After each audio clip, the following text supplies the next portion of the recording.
final day of Marine Week. We'll tell you how you can sit in one of these coming up. Well, if you've been out and about in the valley this week, you may have noticed some special guests in uniform. That's right. It's because it's Marine Week here in the valley. They're wrapping up today, but not before we have the chance to get an up-close personal look at what's been happening. ABC 15's Nick Vincent live near downtown Phoenix this morning. He's giving us a better look at what's going on and how we're going to send them off. Nick? Well, Nick, I can tell you, just being next to all of these different vehicles and all of these different transports that they have, it is very, very impressive to see them up close. And that is something that you're going to be able to get a chance to do. You can actually sit inside of one of these helicopters. And here to tell us all about them, Matthias Kennedy with the United States Marine. So what is this one right here? So this is our UH-1 Huey. This is our command and control aircraft. And what we have here is where we have our commander will sit back and he'll observe the battlefield from afar. And then we move over here, we have an attack helicopter. And that's the Cobra behind you, and it's called the AH-1 Super Cobra.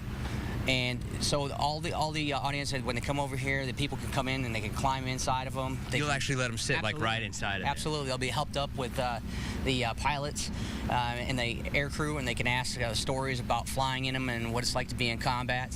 We're here to interact with the people and let them be up close, personal with the equipment. So. And these aren't models; these are actually working. No, these actually have been flown combat missions in Iraq and Afghanistan, and so yeah, absolutely, they'll go back in and to the arsenal and be used again. This is kind of the end of Marine Week, but what have you guys been doing all week long? I mean, you did a lot of volunteering in the community. Yeah, absolutely, yes. We've interacted with the community. We've visited schools. It's a community outreach program, so we were out there cleaning parks and dedicating a mural to the public, and just getting out there to let them know who we are and thanking them for our support. Their support. It's very important that they know as taxpayers what their dollar's paying for. Thank you very much for your service. Now, this is going to run until 1 o'clock today. Again, you can get very up close, and even if you can't really make it down here by 1 o'clock, they're going to be taking off right around 5:30. You can't get very close, but you could at least see them taking off from the downtown area. That's correct, yes. From a distance, they'll be at a safe distance. They can watch it take off, and it's a sight to see, so they should come out and see it. All right, thank you very much. Back to you guys. Okay, Nick Vincent reporting for us. So nice to have our heroes in uniform here this week. Well, we may have gone a little bit over budget, but ABC 15 just got this new station vehicle. We'll show you how you can get a ride inside coming up.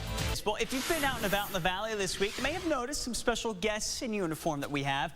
That's because it's Phoenix Marine Week. They're wrapping up today, but not before we have a chance to kind of get up close and personal with everything that's been happening. ABC 15's Nick Vincent live near downtown Phoenix to give us a better look at what's going on today. And we saw just a few minutes ago, Nick, you blew the budget on something, right? It's behind you. Tell us what it is.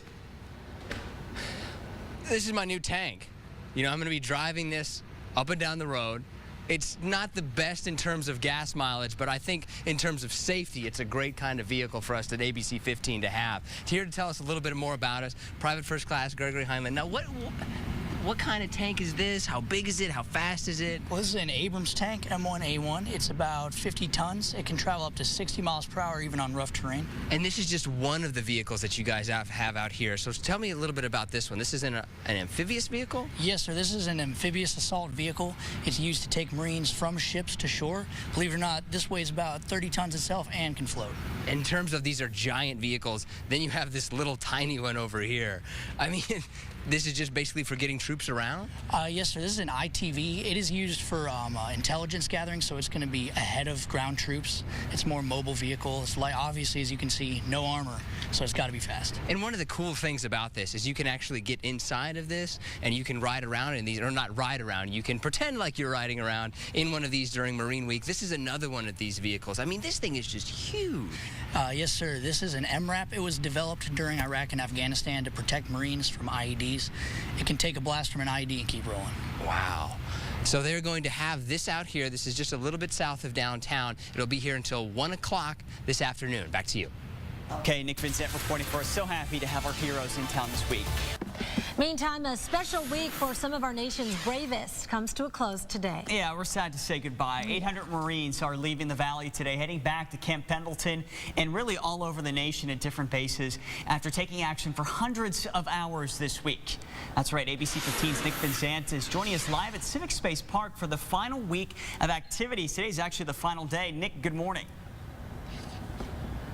Good morning, and one of those traditions that they always do every morning is Reveille, and with me right now is Drew. He's going to give us a little taste.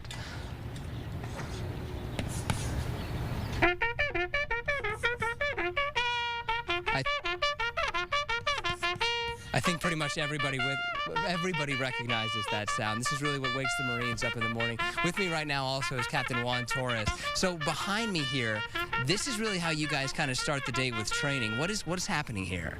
Well, what's happening here is every morning around 6 a.m. or so, 5, 6, 7 a.m., we always have Marines out there training. And what they're doing right now, some physical training. They're making sure that they refine their skills. They're working some TAM belt, which is the basics of the Marine Corps Martial Arts program, and they're working some of the advanced levels with pistol training. And you guys have been going to schools, though, as well. This is really kind of a community outreach program, too. Oh, absolutely. We've been going to several high schools throughout this entire area, even Tucson. So we've been trying to influence the younger generation, as you may say. And now this is just some of the things out here. This is the last day for Marine Week. You can see a lot of the vehicles, even get an up-close look at some of them. Those are just south of downtown. That is going on until 1 o'clock today. Back to you. All right, Nick Van Zandt reporting for us. Thank you very much. We appreciate it.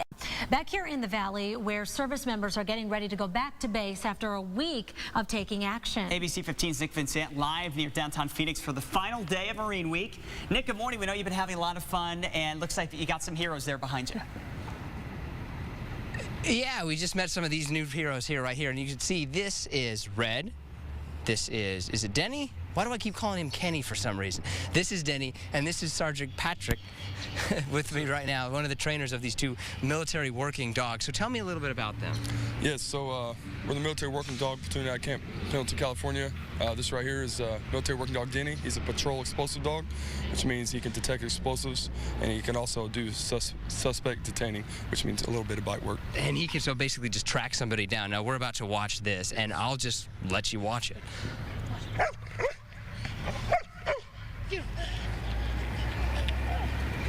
I mean, how quickly he's able to do that. Oh yeah, we train on a daily basis, that right there. How long does it take? I mean, how much training does he need before you guys can really get that down? So they go through like their little basic doggy, basic training down in Texas. It's anywhere from 4 to 6 months to learn these basics. And in terms of when you're out in the field, when you're out in the service community, how important is that to have a dog like that? It's very important to have the control in between the bite and just the physical presence. Just the helping you guys out so much. Absolutely. And now this is just one of the things that's been happening all week out here for Marine Week. They are going to be continuing having activities till around 1 o'clock today. Everything is free, and there's also some vehicles. We showed you that around 5:30. If you want to get on a tank, if you want to get inside of a helicopter, you can do that until around 1 o'clock today. Back to you.